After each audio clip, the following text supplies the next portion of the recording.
One of the ways I've often thought about thriving is that over time, there's a movement towards a thriving end, or I will use the word telos, that our life is generally headed in a hopeful direction. And I'm wondering, how do you grapple with life's ultimate destination, or how that informs our developmental journey?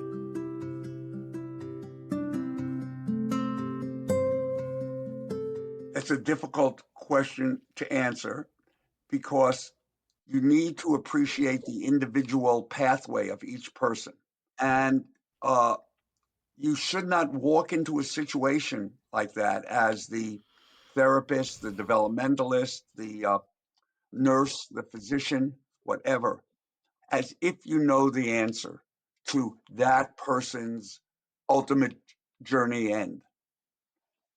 But what you can do is try to learn what matters to that person, what has given meaning to them, what they have valued about their life. And there are times when they say, my life has been worthless, right?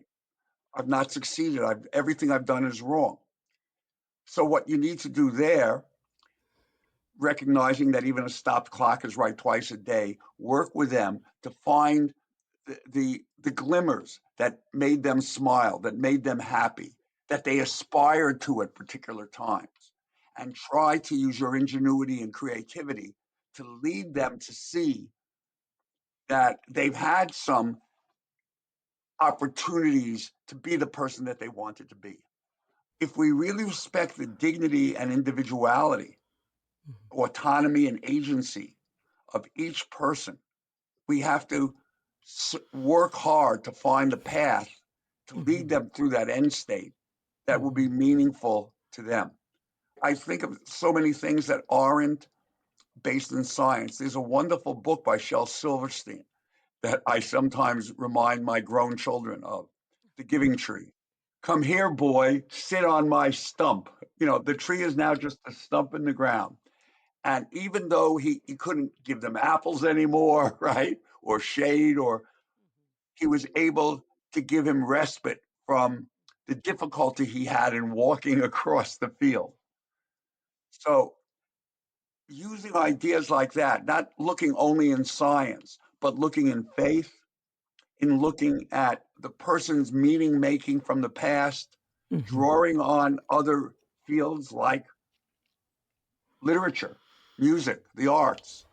We need to put that all together to really understand the meaning and the aspirations of a specific lifespan.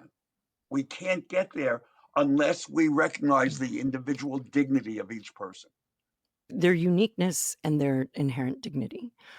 And I think that's something that your work has always affirmed. But in the context of uniqueness, you've also emphasized the importance of relationality.